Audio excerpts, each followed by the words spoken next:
اور بات سے پہلے ظاہر ہے دنیا میں بہت سارے معاملات چل رہے ہیں، لیکن جو ایک چیز مستقل ہے وہ فلسطین میں انسانیت سے سک رہی ہے، فلسطین میں خون بہہ رہا ہے، فلسطین میں قتل عام جاری ہے، فلسطین میں بربریت جاری ہے، فلسطین میں مائیں بچوں سے اور بچے ماؤں سے جدا ہو رہے ہیں اور یہ عمل مسلسل جاری ہے۔ ایک بڑے رقبے پہ آلریڈی قبضہ ہو چکا ہے اسرائیل کا، لیکن بربریت ہے جو کہ ختم ہونے کا نام نہیں لے رہی۔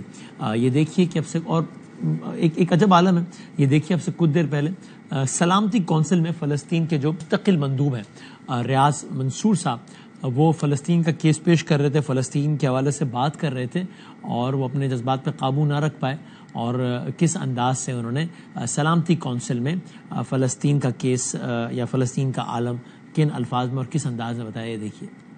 Dozens of children are dying of starvation. The images of mothers embracing their motionless bodies, caressing their hair, talking to them, apologizing to them. It's unbearable. How could anyone?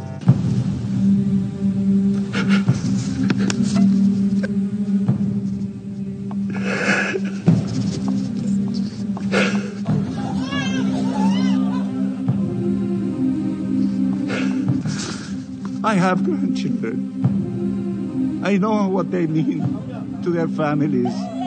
Flames and hunger are devouring Palestinian children. And to see the situation of the Palestinians without us having hearts to do something is beyond the ability of any normal human being to tolerate. تو یہ فلسطین کا عالم ہے۔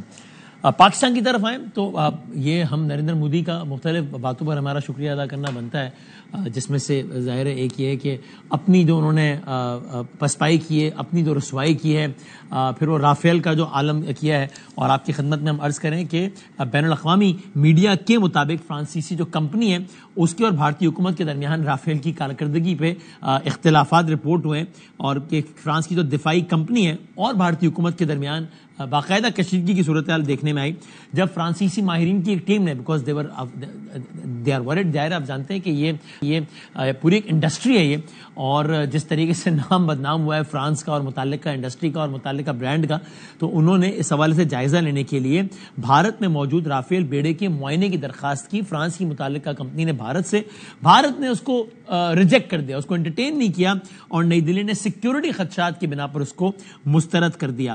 فرانسیسی team کیوں یہ جائزہ لینا چاہتی تھی؟ ان کا یہ کہنا تھا کہ وہ تکنیکی مسائل کا جائزہ لینا چاہتی ہے تاکہ رافیل کی حالیہ کارکردگی میں پیدا ہونے والے جو شکوک و شبہات ہیں، کیونکہ ظاہر پورا برانڈ افیکٹ ہو گیا ان کا، اس کو ختم کیا جا سکے۔ چونکہ حالیہ کارکردگی جو رافیل کے ساتھ جو کچھ ہوا ہے، اس کے بعد انڈونیشیا نے بھی اس کمپنی کے ساتھ اپنے جو حالیہ جنگی طیارے کی خریداری ہے اس کے معاہدے پر نظر ثانی شروع کر دی ہے۔ بلکہ آپ یہ دیکھیں کہ فرانس کی جو آرم فورسز اس کے ترجمان ہیں، انہوں نے بھی اس حوالے سے الگ کشائی کی ہے، اور انہوں نے کیا کہا دیکھیے۔ جہاں تک رافیل طیاروں کے گرنے کا تعلق ہے، یہ ہمارے لیے بہت اہم مسئلہ ہے۔ ہم صورتحال کو بہت قریب سے مانیٹر کر رہے ہیں اور ہم کوشش کر رہے ہیں کہ اپنے بھارتی پارٹنر سے رابطہ کریں تاکہ حقیقت جان سکیں اور اس سے سبق سیکھ سکیں۔ تو گویا یہ جو سٹوری جو ہم کی خدمت میں اس کی طریقے سے تصدیق ہو رہی ہے کہ جب وہاں کے آفیشل اسپوکس پرسن کہہ رہے ہیں کہ ہم کوشش کر رہے ہیں کہ بھارت سے حوالے سے رابطہ کریں، تو ظاہر ہے وہ اسی خبر کی تصدیق کر رہے ہیں کہ وہ چاہتے ہیں کہ دیکھیں کہ یہ معاملہ ہوا کیا ہے۔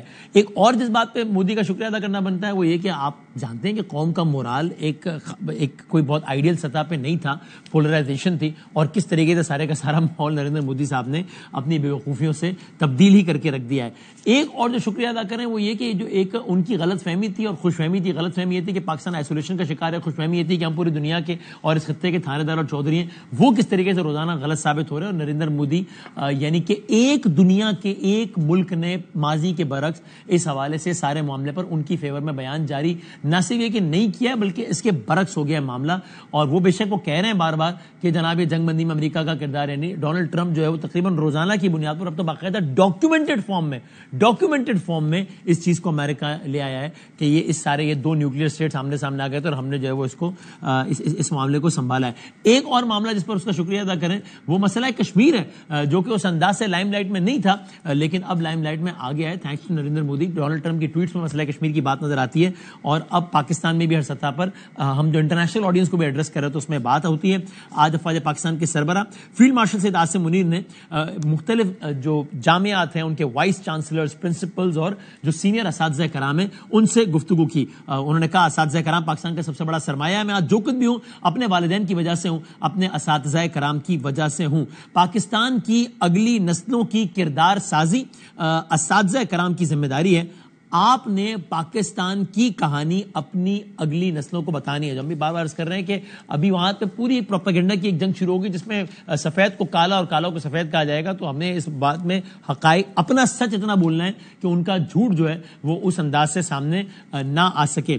کہا مارکا حق میں اللہ تعالیٰ نے پاکستان کی مدد کی ہے. جب پوری قوم ایک آہنی دیوار بن جائے تو دنیا کی کوئی طاقت اسے گرا نہیں سکتی. کشمیر پہ بات کی, کشمیر کا کوئی بھی سودا ممکن نہیں ہے. ہم کبھی بھی کشمیر کو نہیں بھول سکتے. ہندوستان جان لے پاکستان کشمیر کو نہیں چھوڑے گا. ہندوستان نے کئی دہائیوں سے کشمیر کے مسئلے کو دبانے کی کوشش کی مگر وہ ناکام ہو چکا ہے اور اب ایسا کرنا ممکن ہی نہیں رہا. پانی جو سنتاس معاہدے اور حوالے سے پانی پاکستان کی ریڈ لائن ہے اور 24 کروڑ پاکستانیوں کو اس بنیادی حق پر آنچ نہیں آنے دیں گے. دہشت گردی ہندوستان کا اندرونی مسئلہ ہے جس کی بنیادی وجہ اقلیتوں بالخصوص مسلمانوں پر بڑھتا ہوا ظلم اور تعصب پسندی ہے. بلوچستان میں دہشت گرد فتنہ الہند ہندوستان ہے, ان کا بلوچوں سے کوئی تعلق نہیں ہے.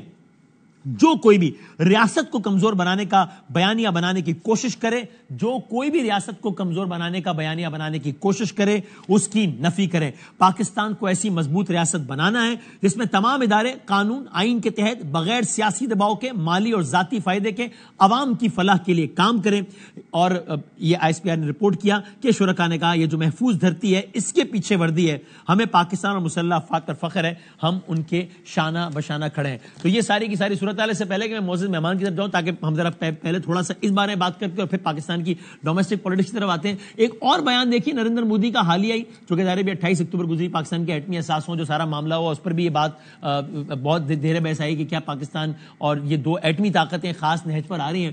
تو ایک اور بیان نریندر مودی کا ایسا دیکھیے کہ جس کو دیکھ کے آپ کو ڈر تو بالکل نہیں لگے گا لیکن آپ کو غصہ بھی نہیں آئے گا, آپ کو ہنسی آئے گی کہ واقعی یہ آدمی اس وقت ہندوستان کا وزیر اعظم بن کے بیٹھا ہوا ہے. اس کی غیر سنجیدگی کا, اس کی بیوقوفی کا عالم دیکھیے. یہ کیا کہہ رہا ہے کہ میں یہ دیکھ کر آیا ہوں وہ دیکھ کر آیا ہوں, کیا کہتے دکھائیے گا. اب ایک نئی صلاح آپ کو دی گئی ہے کہ بھائی پاکستان سے ذرا ڈر کے رہو, اس کے پاس نیوکلیئر بم ہے. ایسا ہے وہ طاقت کو میں خود لاہور جا کر کے چیک کر کے آیا اور بنا کوئی سیکیورٹی چیک میں سیدھا چلا گیا اور وہاں پر ایک رپورٹر رپورٹ کر رہا تھا اللہ توبہ ہائے اللہ توبہ یہ بنا ویزا کیسے آ گئے. ارے وہ تو میرا ہی دیش تھا یار کسی زمانے میں. پاکستان کے لوگ پریشان ہیں میں جانتا ہوں, ان کی پریشانی کا کارن بھی میں ہوں یہ بھی میں جانتا ہوں. یہ بھائی پاکستان میں کوئی آپ کو سیریس نہیں لے رہا ہے. پاکستان میں لوگ ہنس رہے ہیں. پاکستان میں تو لوگ وہ کہہ رہے ہیں کہ میں پروگرام کرنے جاتا ہوں تو میں ایڈٹ کرنا پڑتا ہے. لوگ وہ کہہ رہے ہیں, آپ کو لوگ ہنس رہے ہیں. کوئی ابھی ہم نے پچھلے کل پرسوں پروگرام کیا ہے, کوئی کہہ رہا ہے کہ وسیم بھائی میں یہ نفسیاتی ہسپتال میں کام کرتا ہوں تو مودی کا مفت علاج کرائیں گے. کوئی کہتا ہے دیکھیں میں اپنی دکان آدھی خالی کر دوں گا, اس کو بولو چائے کا ٹھیلا یہاں پہ لگا دے. تو پاکستان میں لوگ ہنس رہے ہیں لوگ. تو یہ کس کیا کدھر خیر ہے, کیا ہو گیا بھائی جان. بہرحال ہم ذرا بات کرتے ہیں, ہم آغاز کرتے ہیں, پھر ہم ذرا پاکستان کی پالیٹکس میں بات کریں گے. لیکن سینئر پالیٹیشین ہے اور انہوں نے بین الاقوامی حوالے سے یہ معاملات کو دیکھا ہے قریب سے اور تجزیہ کرتے ہیں. فواد چودھری صاحب ہمارے ساتھ ہیں, ان سے. فواد صاحب السلام علیکم.